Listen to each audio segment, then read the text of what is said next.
ศึกษาปัญหาให้ทันท่วงทีเมืองไทยจะพัฒนากว่านี้รายการดีคดีโลกคดีธรรมขอรำพันบรรยายความคิดเครื่องหมายแห่งสีทั้งสามงามถนัดขาวคือบริสุทธิ์สีสวัสดิ์หมายพระไตรรัตน์และธรรมะคุ้มจิตไทยแดงคือโลหิตเราใสซึ่งยอมสละได้เพื่อรักษาชาติศาสนาน้ำเงินคือสีโสภาอันจอมประชาพระโปรดเป็นของส่วนองค์จัดริ้วเข้าเป็นไตรรงค์จึงเป็นสีธงที่รักแห่งเราชาวไทยทหารอวตารนำไปยงยุทธวิชัยวิชิตก็ชูเกียรติสยาม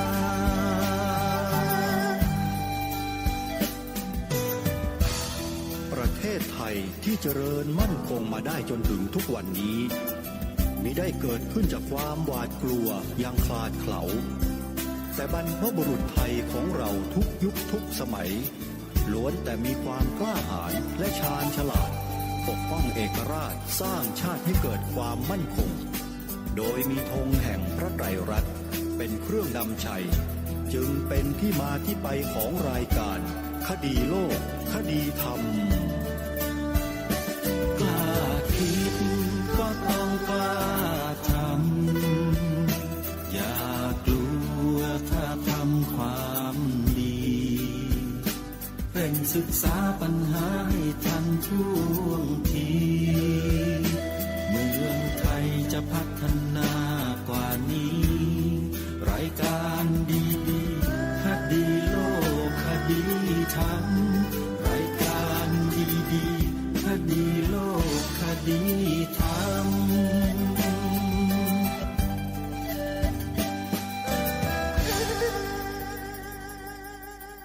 กันวันนี้ยังอยู่ในช่วงของการนำเสนอบทพระราชนิพนธ์เทศนาเสือป่าซึ่งวันนี้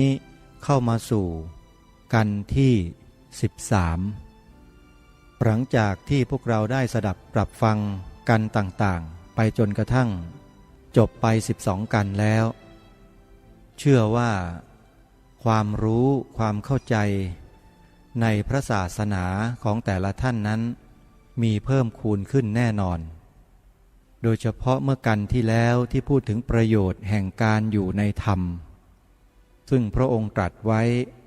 ถึงความที่คนไทยเราจำพวกหนึ่งที่มักนิยมความสิวิไลของต่างชาติพยายามตะเกียกตะกายที่จะลอกเลียนแบบเอาอย่างเขาทั้งที่ของดีในประเทศในชาติบ้านเมืองของตนเองเนี่ยดีกว่าเขาตั้งเยอะแต่ดันตะเกียกตะกายอยากจะได้แต่ของหยาบของที่มีคุณค่าน้อยกว่าพระองค์ทรงถึงกับตรัสว่าความเข้าใจผิดอันนี้ย่อมบังเกิดขึ้นเพราะความรู้ตื้นของตนเองขาดความพิจารณาและอาศัยความปรารถนาที่จะประพฤติตนให้เป็นคนสิวิไลจึงต้องตั้งใจเอาอย่างฝรั่งมากที่สุดที่จะเอาอย่างได้และคนจำพวกนี้ก็มักจะทิ้งธรรมประเพณีซึ่งพ่อแม่ปู่ย่าตายายของตนเองได้ถือมาแล้วแต่ก่อนและสั่งสอนตนมาและมุ่งหมายว่าจะถือเอาธรรมประเพณีของฝรั่งผู้ซึ่งนิยมว่าเป็นมนุษย์จำพวกศรีวิไลกว่าชาวเราเองนั้นทีเดียวความมุ่งมา่ปรารถนาเช่นนี้ถ้าสามารถจะทำไปให้เป็นผลสำเร็จจริงก็ไม่สู้กระไรนักคือถึงแม้ว่าจะทิ้งประเพณีประพฤติธรรมจรรยาอย่างแบบไทยไปใช้แบบฝรั่งในที่สุดก็คงได้ผลคล้ายคลึงกันนั่นเอง เพ เพราะหลักแห่งธรรมะย่อมเหมือนกันหมดทั้งโลกท่านสาธุชนทั้งหลายคุณค่าของบทพระราชนิพนธ์เทศนาเสือป่าอยู่ตรงนี้นี่แหละอยู่ตรงที่เราได้รู้ในสิ่งที่เราไม่เคยรู้มาก่อนและเป็นสิ่งที่ประเสริฐสูงสุดยากแก่การที่ใครจะมอบให้กับพวกเราได้นอกจากพระองค์ท่านเท่านั้นวันนี้จะนำเสนอในกันต่อไปเป็นกันที่13มีชื่อว่าหลักแห่งความประพฤติชอบทรงแสดงณวันที่21มีนาคมพระพุทธศักราช2458มาติดตามรับฟังได้พร้อมๆกันณบัดนี้คราวนี้จะกล่าวอนุสนธิความตามต่อกันนี้คือข้อสำคัญมีอยู่ที่ว่าการถือธรรมะเป็นประโยชน์เป็นเครื่องป้องกันตัวของเราเองเป็นแน่นอนและป้องกันคณะป้องกันชาติด้วยข้าพเจ้าได้ขอให้ท่านทั้งหลายต่างคนต่างพยายามที่จะแลเห็นความจริงข้อนี้และพยายามที่จะประพฤติตั้งตนให้อยู่ในศีลในธรรมส่วนใจข้าพเจ้าเองยังอยากเชื่ออยู่เสมอว่าโดยส่วนมากคนไทยเราแท้จริงมีความพอใจในการตั้งอยู่ในศีลในธรรมและเป็นเช่นนี้มาช้านานแล้วไม่ใช่เพิ่งเป็นและการรักษาธรรมจริยาเป็นของที่ฝังอยู่ในเลือดของคนไทยมาช้านานแล้วสิ่งไรที่ทำให้มนุษย์ได้รับความนับถือของเพื่อนบ้านสิ่งไรทำให้มนุษย์อยู่สุขในคณะของตัวเองและอยู่สุขด้วยกับเพื่อนบ้านต้องนับว่าเป็นสิ่งที่ดีเป็นสิ่งที่เป็นพยานว่า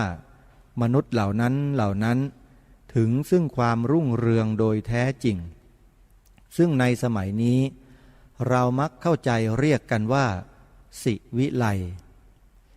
สิวิไลแปลว่ากระไร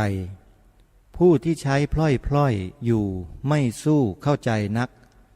แท้จริงสิวิไลแปลว่าผู้ที่ควรอยู่ในเมืองได้หรือผู้ที่เป็นพลเมืองดีนั่นเองเพราะมาจากศัพท์ละตินว่า civis พลเมืองผู้ที่ประพฤติตนไม่อยู่ในศีลในธรรมประพฤติตามใจตนเองนึกจะทำอะไรก็ทำไม่ต้องนึกถึงผู้อื่นจะเป็นศิวิไลไม่ได้ผู้ที่เป็นศิวิไลไม่ได้จะอยู่ในพวกพ้องไม่ได้ก็ต้องแปลว่าอันศิวิไลเพราะฉะนั้นเป็นที่น่าอัศจรรย์ที่คนชั้นใหม่บางพวกอ้างตนว่าศิวิไลแต่ความประพฤติไม่ศิวิไลเลย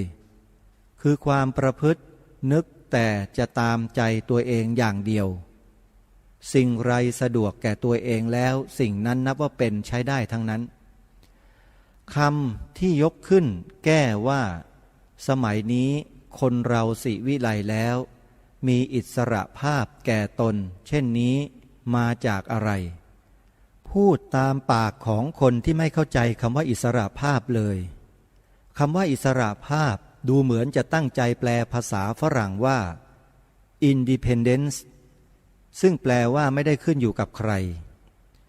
ไม่ได้อาศัยใครเลี้ยงตัวเองนี่เป็นคำแปลตรงของคำ independence แต่คำอิสรภาพนั้นมีคนบางจำพวกแปลกว้างกว่านั้นคือแปลว่าไม่ต้องอยู่ใต้กฎหมายไม่ต้องอยู่ในระเบียบแบบแผนของใครไม่ต้องอยู่ในธรรมะไม่ต้องอยู่ในศีลเราจะนึกทำอะไรเป็นธรรมได้ทั้งนั้นผู้ที่ประพฤติเช่นนี้ไม่ใช่เป็นผู้ที่ถืออิสรภาพเป็นผู้ที่ถือแบบคนป่าต่างหากเพราะฉะนั้นถ้าจะแปลคำนี้ให้ดีแล้วผู้ที่ประสงค์อิสรภาพแท้จริงต้องไม่ประพฤติตนเป็นคนป่าเป็นแน่แท้ข้าพเจ้าเชื่อว่าที่ประพฤติอิสระกันในทางที่ผิดนั้นเป็นไปโดยความหลงไหลจึงตั้งใจอยู่เสมอที่จะชี้แจงข้อนี้ให้สหายทั้งหลายเข้าใจ ถ้าเข้าใจให้ถูกต้องแล้วจะประพฤติตนให้เป็นผู้สมควรที่ผู้อื่นจะคบค้าสมาคมได้ประพฤติตนให้สมควรที่เรียกได้โดยแท้จริงว่าผู้นี้มีคุณวุฒิเป็นสิวิไลเป็นผู้ที่พ้นจากนิสัยของคนป่าเป็นนิสัยของคนชาวเมืองได้รับความอบรมดีแล้วเมื่อไหร่เมื่อนั้นถึงเราจะอวดหรือเราจะไม่อวดก็ดีคนทั้งหลายในโลกที่เขาอยู่ไกลคงจะได้ทราบกิตติศัพท์เห็นเราประพฤติเรียบร้อยตั้งอยู่ในศีลในธรรมไม่เบียดเบียนกันเขาก็จะว่าเมืองนี้ดีจริงเมืองนี้สิวิไลจริงถ้าแสดงกิริยาอาการเป็นคนป่าให้เขาดูถึงแม้คนเดียวหรือ2 คน3 คนแสดงกิริยาอาการเป็นคนป่าไม่รู้จักตั้งอยู่ในศีลในธรรมไม่รู้จักรักษาคณะเอานิสัยคนป่าเป็นอารมณ์และตามใจของตัวหาเช้ากินค่ำเช่นนี้เขาก็คงจะว่าเมืองไทยเป็นเมืองต่ำยังไม่สิวิไลและเราทั้งหลายผู้ประพฤติดีอยู่ก็พลอยเสียชื่อไปด้วยเราทั้งหลายนอกจากรักษาธรรมจริยาเองควรจะช่วยกันแสดงกิริยาให้ปรากฏว่าผู้ที่ไม่ได้ตั้งอยู่ในศีลในธรรมไม่เป็นที่พอใจของเราทั้งหลายผู้เป็นคนไทยที่สิวิไลแท้จริงเป็นวิสัยของนักพูดมักชอบพูดว่าเมืองหนึ่งเห็นสิ่งนั้นสิ่งนี้ดีอีกเมืองหนึ่งเห็นตรงกันข้ามก็ได้เพราะฉะนั้นความดีหรือความชั่วต้องเป็นโดยเฉพาะสถานที่และเราไปอยู่แห่งไรต้องประพฤติเช่นนั้นจึงมีภาษิตว่าอยู่เมืองตาหลิวให้หลิวตาตามแท้จริงเมื่อใช้วิจารณญาณไตร่ตรองดูก็จะเห็นว่าคำพูดเช่นนี้ไม่ถูกกับความจริงเลยสิ่งไรที่เป็นความดีหรือความชั่วว่ากันโดยที่เป็นหลักการแล้วย่อมเหมือนกันทั้งโลกข้อที่คนไทยบางคนประพฤติชั่วแล้วยกมาอ้างว่าสิ่งนี้สิ่งนั้นคนไทยเห็นเป็นของไม่ดีที่จริงฉันประพฤติตามฝรั่งต่างหากเช่นนี้เราทั้งหลายเมื่อไตร่ตรองดูแล้วไม่ควรจะเชื่อถ้อยคำนั้นเป็นอันขาดที่แท้ไทยว่าชั่วแล้วฝรั่งก็ว่าชั่วเหมือนกันเพราะแท้จริงฝรั่งกับเราก็ไม่ผิดแผกแปลกกันต่างแต่ผิวเท่านั้นแต่ใจก็คล้ายกันมันสมองเมื่อเรียนแล้วก็ต้องรู้ทันกันหมดเพราะฉะนั้นคำที่สำหรับแก้ตัวว่าสิ่งนั้นประพฤติตนตามอย่างฝรั่งนั้นที่จริงไม่ต้องตามอย่างเขาก็ได้เราฟังเสียงเรากันเองและเลือกสิ่งที่ควรประพฤติฝรั่งเขาจะนิยมสรรเสริญผู้นั้นว่าเป็นคนดีเหมือนกันไม่ผิดแปลกอะไรกว่าเรานี้เลยหลักของความดีความชั่วที่กล่าวว่ามีเหมือนกันหมดในศาสนาของเราหรือฝรั่งก็มีเหมือนกันในที่นี้ข้าพเจ้าจะกล่าวตามความในศาสนาของเราซึ่งมีหลักการสอนให้เรารักษาความสุจริตในไตรทวารคือประพฤติดีทั้ง3 สถานที่เรียกว่าความประพฤติทั้ง3 สถานนั้นแปลว่าอะไรบางท่านก็แก้ปัญหาข้อนี้ว่าละความประพฤติชั่วความอธิบายนี้เป็นคำเข้าใจง่ายที่จริงจะว่าดีทีเดียวก็ไม่ได้แต่เมื่อเข้าใจง่ายแล้วข้าพเจ้าขออนุญาตกล่าวอย่างเข้าใจง่ายเสียก่อนเพื่อจะรู้ว่าสิ่งใดเราไม่ควรประพฤติเราต้องรู้จักเพ่งดูความชั่วก่อนจะเริ่มด้วยกายทุจริตก่อนคือประการที่1ฆ่าฟันทำลายชีวิตผู้อื่นหรือสัตว์อื่นโดยความอาฆาตมุ่งร้ายประการที่2ขโมยเอาสิ่งของที่เจ้าของหวงแหนประการที่3ล่วงประเวณีทำชู้กับเมียเขาทำชู้กับลูกสาวเขาเป็นต้นความทุจริตทั้ง3ที่กล่าวนี้เองเป็นองค์ที่ละเว้นง่ายและจำเป็นต้องละเว้นด้วยเพราะกฎหมายแผ่นดินก็มีห้ามไม่ต้องอธิบายให้ยืดยาวปานใดและไตร่ตรองแล้วก็จะเห็นได้ว่าของ3 อย่างนี้เป็นของที่ชั่วร้าย ซึ่งถ้าทำแล้วก็ต้องเดือดร้อนแก่คณะและเพื่อนบ้านเพราะฉะนั้นใครมักจะประพฤติทุจริตเช่นนั้นก็ไม่มีใครพอใจให้อยู่ในคณะได้สัตว์ป่าซึ่งมันไม่ไว้ใจกันแม้สัตว์อย่างดีมีช้างเป็นต้นเมื่อดีก็ยังอยู่ในโขลงกันได้แต่ในเมื่อตกน้ำมันแล้วช้างตัวอื่นในโขลงเดียวกันไล่แทงช้างตัวที่ตกน้ำมันขับไล่ไปเสียเพราะถ้าขืนเอาไว้จะเป็นอันตรายหรือถ้าช้างตัวที่ตกน้ำมันมีกำลังมาก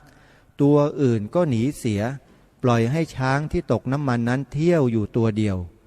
ซึ่งใครได้ฟังพวกควานช้างเขาเล่าแล้วก็จะทราบได้ว่าช้างพวกนี้ดุที่สุดทำอะไรไม่ได้นอกจากยิงเท่านั้นถ้าต่างว่าคนเรานึกจะทำร้ายใครก็ทำได้จะเป็นอย่างไรเราทั้งหลายถ้าสามารถต้องจับคนนั้นไม่ใช่หรือถ้าจับไม่ได้ต้องหนีไปอยู่กับคนนั้นไม่ได้เพราะไม่รู้ว่ามันจะคิดร้ายเมื่อไหร่นี้เป็นผลร้ายของการปล่อยให้คนประพฤติตามใจตนเช่นเมื่อไม่กี่ปีล่วงมานี้แล้วได้เกิดมีผู้ร้ายขึ้นพวกหนึ่งในสหปาลีรัฐอเมริกามีชายผู้หนึ่งชื่อฟลอยด์แอลเลนเป็นหัวโจกพวกผู้ร้ายซ่องนี้ชะกาจชะกันอย่างที่สุดเที่ยวประพฤติโจรกรรมและฆ่าฟันผู้คนโดยไม่ยำเกรงใครชนชาวอเมริกาถูกเข้าเช่นนี้ได้รับความเดือดร้อนหลายประการคนร้ายตามใจตัวเช่นนี้เมื่อเขาจับขึ้นศาลมันกลับมีพวกพ้องไปไว้ที่ศาลเอาปืนยิงพวกตุลาการและลูกขุนสามัญเสียเกือบหมดมี12 คนยิงตายเสีย6 คนเมื่อเป็นเช่นนี้พลเมืองก็จับอาวุธไล่ผู้ร้ายติดตามอยู่7 วันยิงพักพวกผู้ร้ายได้หมดและในที่สุดตัวโจรสำคัญนั้นหนีจนตรอกก็ขอโทษเขาก็ไม่ยอมยกโทษให้ยิงตายเลยข้าพเจ้าเชื่อว่าคนไทยไม่มีใครอยากเห็นคนเช่นนี้เป็นแน่การทุจริตคือลักขโมยข้าพเจ้าได้กล่าวแล้วว่ามีกฎหมายลงโทษแต่ถ้าเราจะเป็นคนดีเราควรจะเว้นจากขโมยหรือทำชั่วไม่เฉพาะเพราะกลัวถูกลงโทษเราต้องนึกเห็นและนึกถึงใจผู้อื่นเขาว่าแต่เราไม่ใช่เจ้าของยังอยากได้เจ้าของเขาจะไม่หวงของเขาหรือเมื่อเป็นเช่นนี้เราแย่งมาจะเห็นได้ว่าเราไม่ใช่คนดีข้อนี้เป็นข้อที่เห็นง่ายแต่น่าอัศจรรย์ที่การขโมยมีอยู่ทั่วโลกและมีคนบางจำพวกกลับสงสารขโมยด้วยซ้ำโดยเห็นเป็นผู้ตกยากแต่ทำไมจะมัวนึกถึงแต่ใจของขโมยเท่านั้นใจของเจ้าของทรัพย์ก็เหมือนกันยังมีทุจริตอีกอย่างหนึ่งซึ่งนับว่าเนื่องในกายเหมือนกันคือการดื่มน้ำเมาข้อนี้ข้าพเจ้าขออธิบายส่วนตัวข้าพเจ้าเองว่าข้าพเจ้าจะได้เป็นผู้ที่ละเว้นไม่กินเสียเลยหามิได้ข้าพเจ้าก็เหมือนคนอื่นๆในเวลาที่กินอาหารเครื่องฝรั่งเป็นต้นกินแต่เมรัยพอควรแก่การข้าพเจ้ารู้จักว่าเมื่อไรควรกินและเมื่อไรไม่ควรกินและข้าพเจ้ารู้สึกว่าเมื่อไรไม่ควรกินแล้วก็หยุดเสียเมื่อใครไม่รู้จักประมาณเช่นนี้ข้าพเจ้าขอแนะนำว่าอย่ากินดีกว่าตัวข้าพเจ้าเมื่อไม่สบายหรือในเวลาที่ไปซ้อมรบเป็นต้นข้าพเจ้าไม่กินเลยถ้าผู้ใดลงเริ่มกินเหล้าแล้วติดอย่ากินดีกว่าเพราะการกินเหล้าสำหรับเมืองเราไม่เป็นของจำเป็นการกินเหล้าทำให้สมองเฟื่องจริงแต่ทำให้เคยตัวคือเมื่อกินเหล้าจะพูดเก่งเขียนหนังสือก็เก่งครั้นเคยแล้วไม่กินเหล้าทำอะไรไม่ได้จึงเลยยกเหล้าเป็นใหญ่เพราะฉะนั้นเป็นเรื่องที่ยากจะพูดได้ว่าห้ามให้ขาดทีเดียวหรือไม่ควรห้ามอย่างใดใจข้าพเจ้าเป็นอย่างไรก็เล่าให้ท่านทั้งหลายฟังและจะขอบอกกล่าวในหน้าที่นักรบด้วยกันด้วยว่าผู้ที่เป็นนักรบควรจะรู้สึกตัวว่า การที่กินเหล้าเป็นที่เสื่อมเสียแก่หน้าที่และจะทำให้สติฟั่นเฟือนร่างกายทรุดโทรมเราควรจะซื่อตรงต่อหน้าที่ของเราเราเป็นนักรบเท่ากับเราให้ร่างกายชีวิตแก่ชาติบ้านเมืองไม่ใช่หรือเมื่อให้แล้วจะสละความอยากสุราน้ำเมาไม่ได้หรือชีวิตสำคัญกว่าเหล้าสำคัญกว่าอะไรทุกอย่างเรายังสละได้กับเหล้าไม่สำคัญอะไรต้องสละได้เหมือนกันที่ข้าพเจ้ากล่าวมานี้ก็เพื่อที่จะชักชวนให้ท่านเห็นความจริงและเมื่อเล็งเห็นความจริงด้วยตนเองแล้วก็ไม่จำเป็นต้องมีใครห้ามตัวของตัวเองก็ได้ข้อนี้ขอให้ท่านทั้งหลายไตรตรองดูข้าพเจ้าไม่อยากจะใช้สิ่งใดเหมือนบังคับน้ำใจข้าพเจ้าอยากจะพูดอย่างกับคนที่รุ่งเรืองด้วยกันมีสมองเท่ากันข้าพเจ้าไม่ต้องพูดเหมือนอย่างคนป่าสิ่งไรไม่ดีท่านเองควรจะเว้นเสียไม่ต้องให้ข้าพเจ้าบอกว่าถ้าไม่เว้นจะทำอย่างนั้นอย่างนี้ต้องใช้ใจของท่านเองบังคับดีกว่าเป็นแน่แท้บัดนี้จะกล่าวถึงวจีทุจริตคือวาจาเท็จวาจาที่หยาบคำพูดที่ส่อเสียดนินทาและคำพูดที่เหลวไหลไม่เป็นแก่นสารนี้เป็น4ประการควรละเว้นการปดก็เป็นของประหลาดอย่างหนึ่งคนสมัยใหม่บางคนไม่รู้สึกและไม่เห็นเลยว่าเป็นความผิดทั้งนี้เป็นเพราะความผิดมาจากพ่อแม่ของเราเองคือพวกพ่อแม่เมื่อลูกพูดปดแล้วก็มักเห็นว่าเด็กฉลาดพูดพลิกแพลงดีถ้าพวกเราเป็นพ่อแม่เมื่อได้ยินลูกพูดปดพากันตีลงโทษเสียต่อไปลูกเราก็จะพูดปดไม่เป็นการพูดปด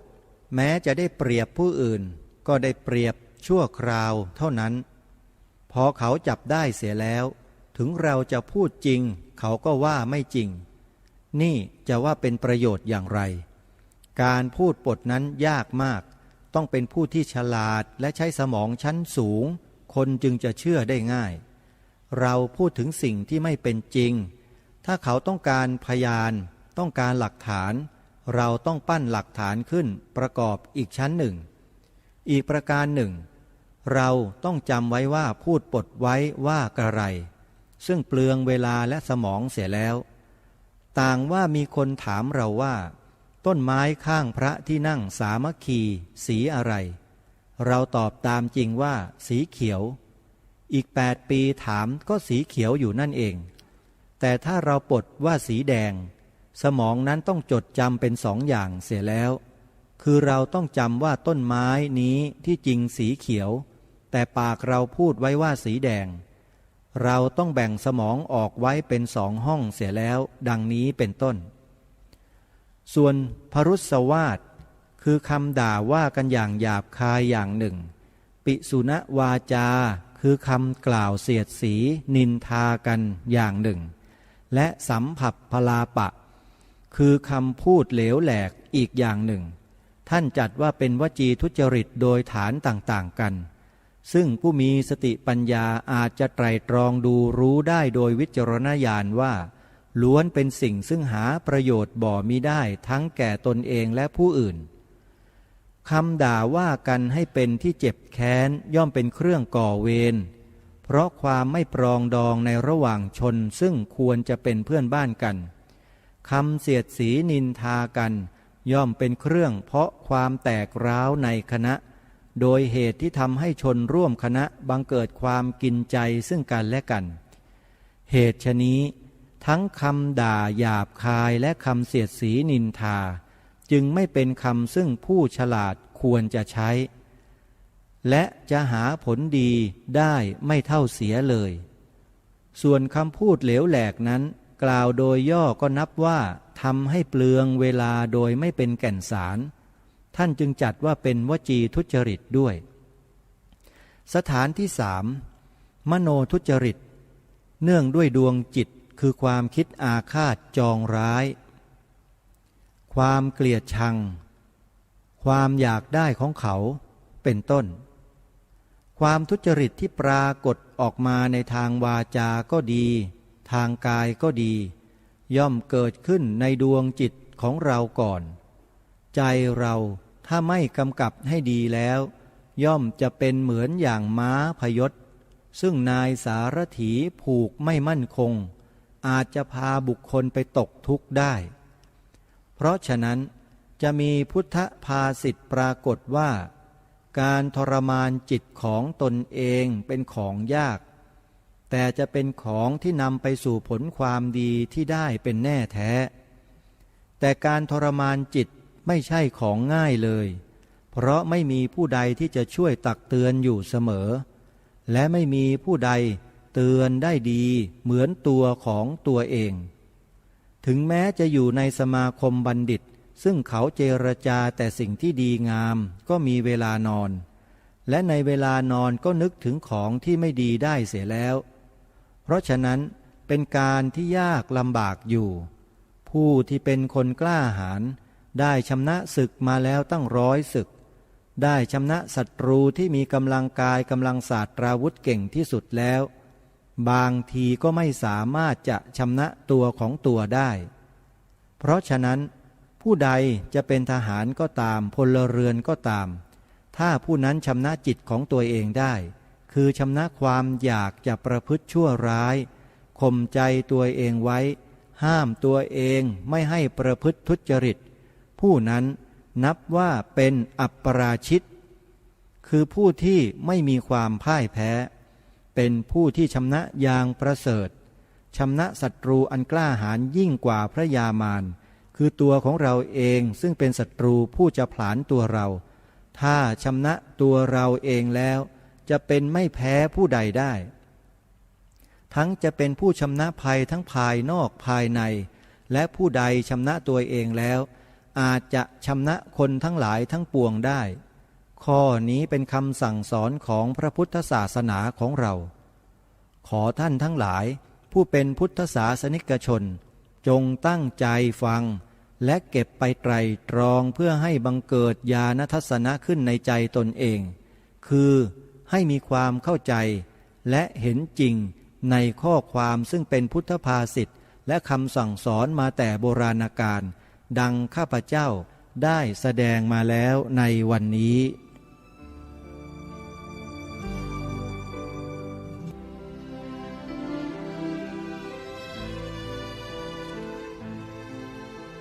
ท่านสาธุชนท่านผู้ฟังทั้งหลาย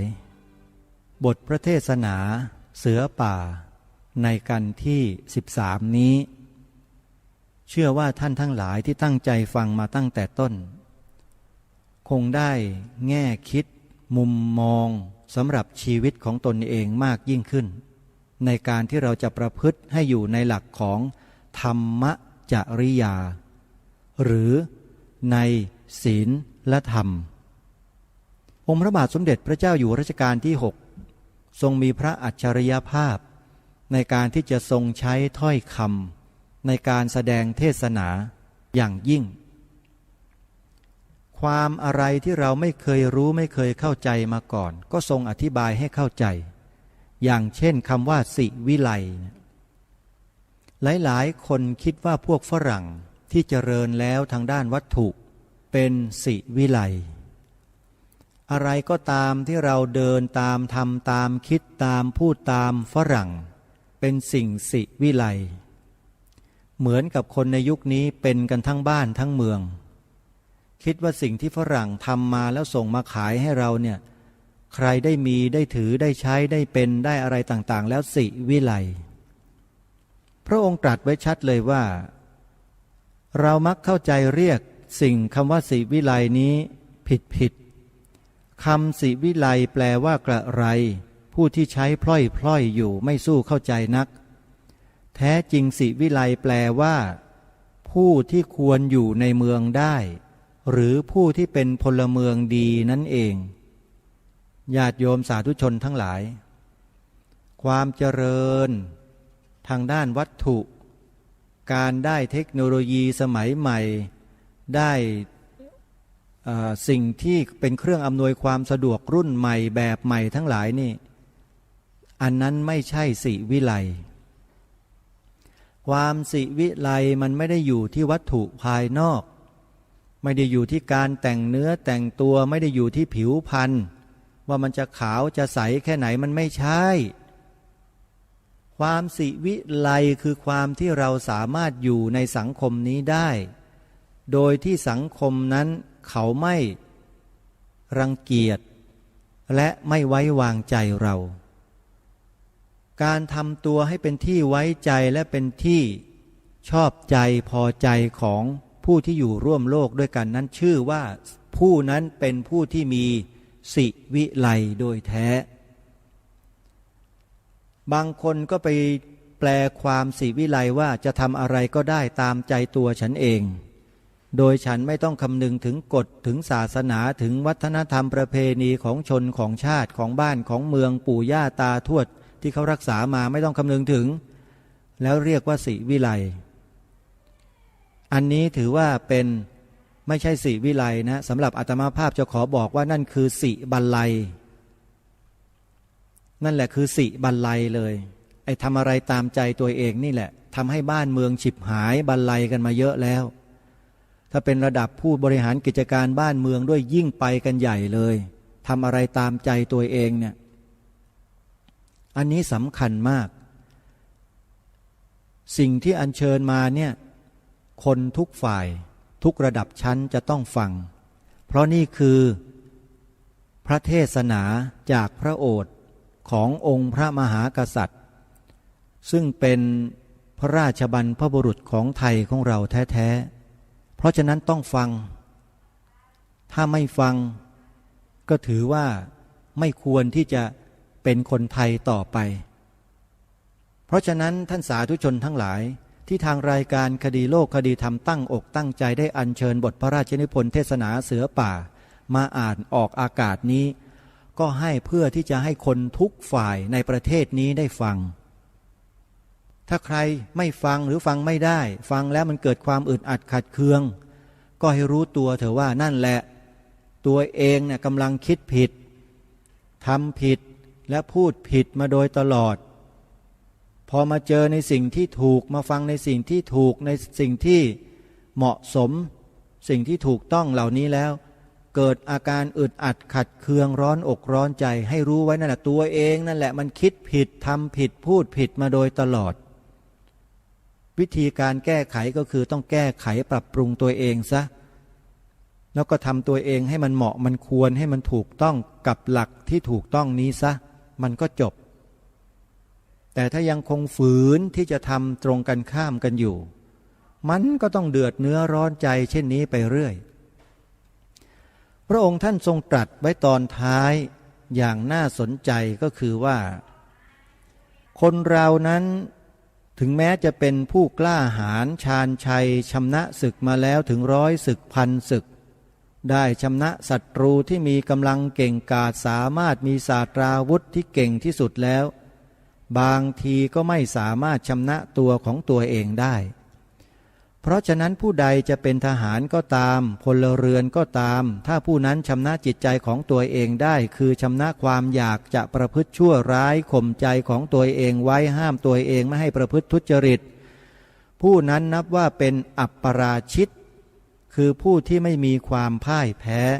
เป็นผู้ที่ชำนะอย่างประเสริฐชำนะศัตรูอันกล้าหาญยิ่งกว่าพระยามารคือตัวของเราเองซึ่งเป็นศัตรูผู้จะผลาญตัวเราถ้าชำนะตัวเราเองแล้วเป็นไม่แพ้ผู้ใดได้นี่แหละท่านสาธุชนทั้งหลายการที่คนเรานั้นหลงตัวเองนะหลงตัวเองเนี่ยเขาเรียกว่าหลงผิดคิดว่าไอ้ความคิดความรู้สึกของตัวเองมันถูกต้องโดยตลอดอันนี้นี่แหละที่พระองค์ทรงตรัสเตือนไว้ว่าอันตรายคนเรามันต้องคิดมันต้องพูดมันต้องทำให้มันเป็นไปตามหลักที่มันถูกต้องหลักที่ถูกต้องพระองค์ก็ทรงตรัสบอกไว้ชัดเจนเลยว่าถูกต้องอย่างไรก็คือถูกต้องตรงตามหลัก3 ประการ คืออะไรกาย วาจาและใจ3 สถานประพฤติดีทั้ง3 สถานบางท่านก็แก้ปัญหาข้อนี้ว่าละความประพฤติชั่วความอธิบายนี้เป็นคำเข้าใจง่ายที่จริงจะว่าดีทีเดียวก็ไม่ได้แต่เมื่อเข้าใจง่ายแล้วข้าพเจ้าขออนุญาตกล่าวอย่างเข้าใจง่ายเสียก่อนซึ่งพระองค์ก็ท่านทรงอธิบายเอาไว้ถึงหลัก3 สถานว่าเพื่อจะรู้ว่าสิ่งใดเราไม่ควรประพฤติเราต้องรู้จักเพ่งดูความชั่วก่อนจะเริ่มด้วยกายทุจริตก่อนประการที่1ฆ่าฟันทำลายชีวิตผู้อื่นหรือสัตว์อื่นโดยความอาฆาตมุ่งร้ายประการที่2ขโมยเอาสิ่งของที่เจ้าของหวงแหนประการที่3ล่วงประเวณีทำชู้กับเมียเขาทำชู้กับลูกสาวเขาเป็นต้นความทุจริตทั้ง3ที่กล่าวนี้เองเป็นองค์ที่ละเว้นง่ายและจำเป็นต้องละเว้นด้วยเพราะกฎหมายแผ่นดินก็มีห้าม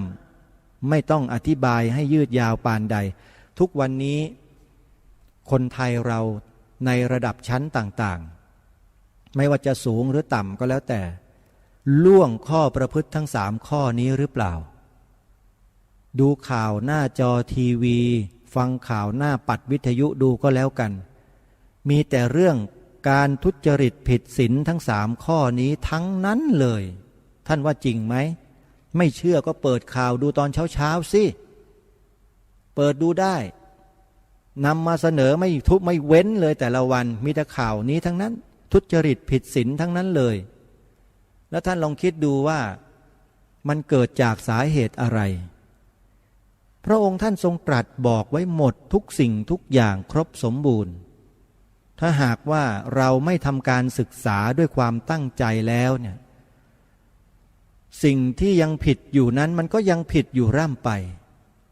มันก็ยังเกิดการกระทำผิดกระทำไม่ถูกต้องเช่นนี้เรื่อยไปแล้วบ้านเมืองประเทศชาติของเรานี้จะเป็นที่ยอมรับจะเป็นที่ไว้วางใจแก่ประเทศเพื่อนบ้านอื่นๆในโลกนี้ได้อย่างไรนี่แหละคือสิ่งที่พระองค์ท่านตรัสเตือนคนทุกระดับชั้นในประเทศไทยของเราเอาไว้ฟังแล้วก็นำพิจารณาศึกษาเรียนรู้แล้วนำไปประพฤติปฏิบัติเพื่อประโยชน์ส่วนรวมทั้งนั้นจึงขอฝากพวกเราทั้งหลายว่าอย่าเพียงแค่ศึกษาหรือฟังแบบจิ้มอย่างที่พระองค์ท่านทรงตรัสฟังแบบจิ้มบวชแบบจิ้มไม่เอาต้องศึกษาลงไปให้ลึกแล้วนำไปประพฤติปฏิบัติให้เกิดผลให้ได้อันนี้สำคัญมากนะฮะขอฝากเอาไว้ในกันต่อไปกันหน้าเป็นกันที่14นะเรื่องของพระองค์ท่านตรัสเรื่องของศีลในแต่ละข้อทั้ง5 ข้อเลยลองมาสดับปรับฟังนะเรื่องของสิกขาบทของชาวพุทธของชาวไทยและชาวโลกทั้งหมดเลยว่ามีและเป็นอย่างไรในวันหน้าวันนี้เวลาของรายการหมดลงแล้วต้องขอสมมุติยุติไว้แต่เพียงเท่านี้ขอความสุขสวัสดีจงมีแด่ท่านสาธุชนผู้ฟังทุกท่านทุกคนเทินขอเจริญพร